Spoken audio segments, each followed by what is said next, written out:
Hello tacticians, it's Nox here, and we have got a lot to get through today. Not only have the Thousand Suns been released along with the campaign where you fight as the Eldari against the Incursion, we have got the new event calendar and all the patch notes to go with it. So let's get stuck in.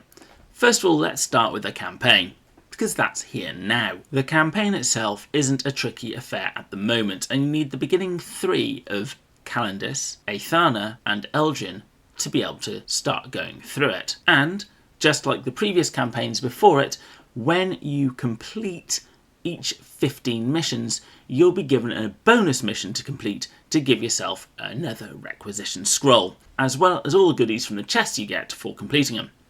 Now, I have worked my way through the campaign, and so far it's not been too tricky, but that is to be expected when the highest you come across is an Iron 1 enemy. For those that care, when you do defeat one of these new bosses, you will unlock a progress pack to purchase if you so wish. Now, bear in mind, these packs will not unlock the character.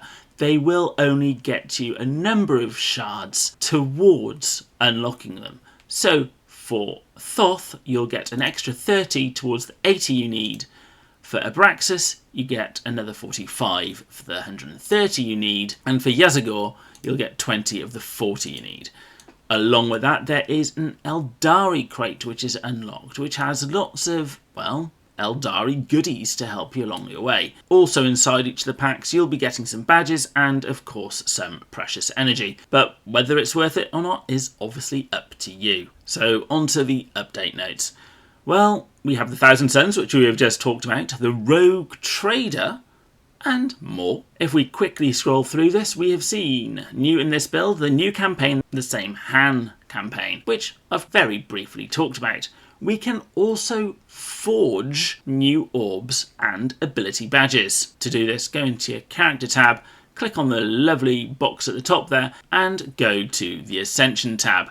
In here, when you click on one of the items you wish to get, you'll have the option to forge new ones. Now, depending on what you're trying to forge, it will cost a number of the previous tier, 5 here in the case of getting a legendary Imperial badge, and a forge token of the required quality. So here, because I've clicked on legendary, you'll need 1 legendary forge token and 5 epic Imperial badges to get 1 legendary. The same is true for orbs. However, the ratio is different. If we click on forge on the legendary one here, you'll see it's 10 epic orbs and 1 forge badge to get 1 legendary Chaos Orb. If you wanted something lower, the ratio remains the same, but the Forge badge does indeed change. So where can you get these precious Forge badges from?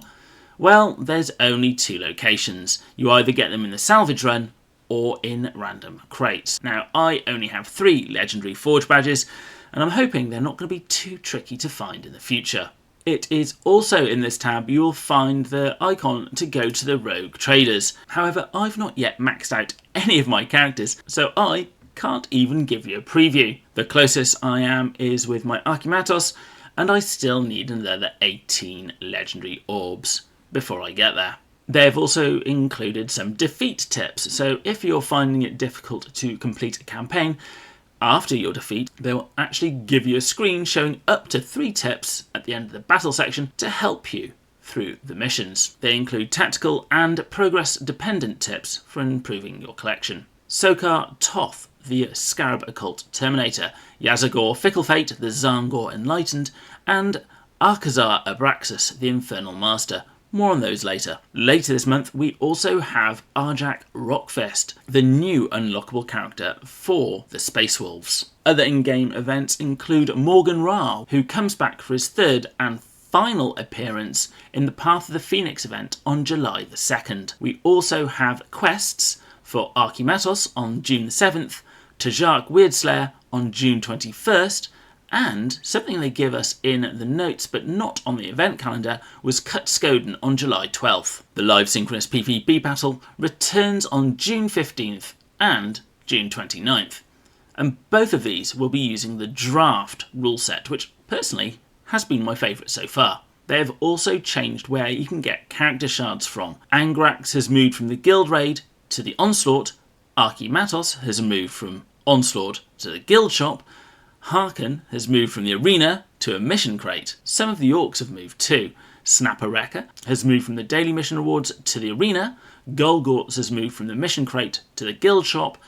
However, Gibber Scraps remains the same at the daily login bonus. And now the big ones, the ones you will actually need to start playing the campaign if you already do not have them. Calendis will be found in the tournament arena, so if you ever needed an excuse to get stuck into the tournament arena, this is the best reason. Athena has moved from the Guild Shop to a daily mission, and Eldrian is now available in the Guild Shop, and he is yet another one that you should be farming. And now the sad points. Isabella, the one I've been saying you should always buy from the store, is no longer available. I hadn't quite got her to Legendary, and she's going to have to remain at Epic for the time being, unless I get a lucky pull from a chest. Commissar Yarrick has been removed from the Guild Shop, Maladus has been moved from the Tournament Arena to the Guild Raid, and Snotflogger remains in the Salvage Run. And once you reach power level 30, 2 new characters will enter the Guild Shop. First of all, Abaddon will be alternating with Archimatos, and Tank Smasher will be alternating with Golgorts. There has been an improvement with the daily deals where you can buy more than one item, and as you can see here, I currently have the custom gubbins for 6,000, which I won't be buying, and there's 3 that I can buy, and the same is the same for the Chain of Zeal where you use Blackstone. However, the stock isn't always there for every single option. If you are buying them, see how many you can buy before you watch the next ad to refresh the shop. They've also done some balancing. The Xenos, Imperial and Chaos badges all have the same probability of dropping. This is the badge type, not the rarity. The Battle Pass now unlocks at power level 6, and campaign levels that include the Cadian Mortar Teams, which is the epic Fall of Cadia campaign, are now easier. The units are lower in level, which personally I'm very happy with because those mortar teams are ruthless. The Battle Pass is now featuring Archimatos, and veteran players can use the shards in the newly introduced Rogue Trader Shop, while newer players can make progress towards this very popular character. And the difficulty of the Battle Pass is going to be more in line with the original Battle Pass and not the more recent one of Azrael. So let's go through the characters in which you can unlock them during the campaign. For the first set of missions, you'll face Toth, who is an uncommon character to unlock. As with all Thousand Suns characters, he has the Weaver of Fates, where in any turn where 3 or more enemy units have taken psychic damage, this unit will deal the maximum possible damage with its attacks and abilities on that turn. And that is going to be huge in the PvP tournaments. So if you see these guys, kill the Psykers first. Bear in mind that this is psychic damage, and as we will see later, you don't have to be a Psyker to deal psychic damage. He also has the suppressive fire trait, where anyone who's hit by his range attack will become suppressed, and Terminator armor. So he's going to be a bit like Angrax, where the first hit each turn against the character deals minus 75% damage. His active ability, the Hellfire Missile Rack, deals a hit of heavy round damage to a target enemy within range, and an additional hit to each enemy unit on the map that was dealt psychic damage this turn, which can include the initial target again, and he can literally hit you no matter where you are on the map. And bear in mind, if those 3 characters have been hit, it will always do the maximum damage. His passive is at the beginning of each turn, Toth heals for some health, plus an additional amount equal to the damage of the last hit he received. So I'm guessing here if there are 6 hits, it'll actually only be one of the hits that he heals and not all of them. However, the total amount healed cannot exceed a certain amount of health. So even those 1 big hits won't be completely healed. Calendis now breathes a sigh of relief. When Toth moves, he leaves a time ghost behind on the hex he moved from. The time ghost vanishes if the hex becomes occupied by another unit or if the terrain becomes impassable. The first time Toth dies each battle, if his time ghost is on the battlefield, he then revives, remaining at its location and it will even work if he's been overkilled. So in the live PvP, if you are going to kill this guy, make sure he isn't going to come back to life, although I will imagine you will still get the points for killing him the first time. He is a fairly slow character with a movement of 2, and he has a range of 2, so it is going to be arguable if he will be seen in the PvP tournament, because that is actually quite a short threat range. Until, of course, you take his special into account, where he can hit everyone on the battlefield who's been affected by psychic damage. Time will tell how good that will actually be. After completing the second part of the campaign, you'll have the ability to farm Abraxas, the Infernal Master. Now, this guy is a Psyker, and Roz and Tajark will be more than happy to make him meet his maker. His active ability, the Malefic Maelstrom, I had to try that a few times, summons a pink horror on a free hex adjacent to Abraxas. Until the end of his turn, whenever an enemy is dealt psychic damage, summon a Screamer of Tzeentch on a free hex adjacent to Abraxas, preferring hexes adjacent to enemy units.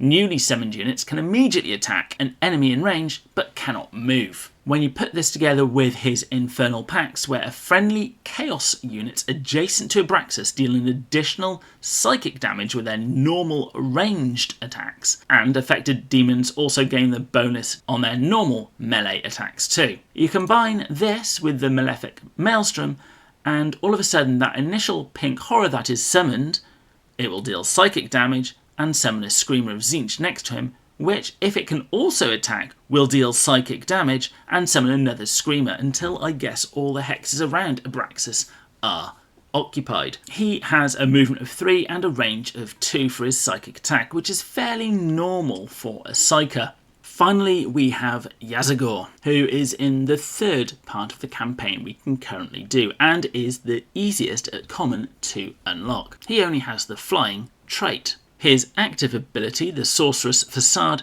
will target a friendly Psyker. Until the beginning of his next turn, both he and the target deal additional psychic damage with their normal attacks, and Yazagor then performs a normal attack against the closest enemy unit, and then switches positions with the targeted Psyker. What isn't said here is how far that target of a friendly Psyker is. I'm going to presume it's going to be the same distance as his normal attack of 2, but it could literally be anywhere on the battlefield based on the wording. As soon as I get an answer to this, I'll be letting you know, hopefully in a video once he's unlocked. His passive ability is Reality Unbound. For each different enemy unit that was dealt psychic damage this turn, Yazagor deals extra damage with his normal ranged attacks, so his attacks just get stronger. If 3 or more different enemy units have been dealt psychic damage this turn, he gains an additional movement, and his range is increased by 1. So if 3 enemy units have been dealt damage, his movement goes up to 5, and his range becomes 3. In the live PvP tournament, that is going to be a scary prospect to see. Along with the fact he deals psychic damage with his active ability, and combining that with Abraxas, you're going to have quite a few swarms on the table. And also, if that wasn't enough, assuming 3 or more have been hit, Toth will then be able to hit everyone who's been hit by a psychic attack with his active ability. This is going to be quite some burst damage to watch out for in the live PvP tournament. And I can't wait until we see them. Will they be good enough to actually replace the current meta? I don't really know, although it's certainly going to be interesting when it happens. Well, what an update this is. Personally, I'm loving every single part of it, and I can't wait to get stuck in. Let me know what your thoughts are, whether it's from the new characters we can farm to the changes in how we can get orbs and badges, or maybe it's the fact you'll be able to finally farm Calendis, which has been your nightmare in the tournament PvP. As always, let me know in the comments below, and don't forget to like and subscribe, and I'll be seeing you on the battlefield.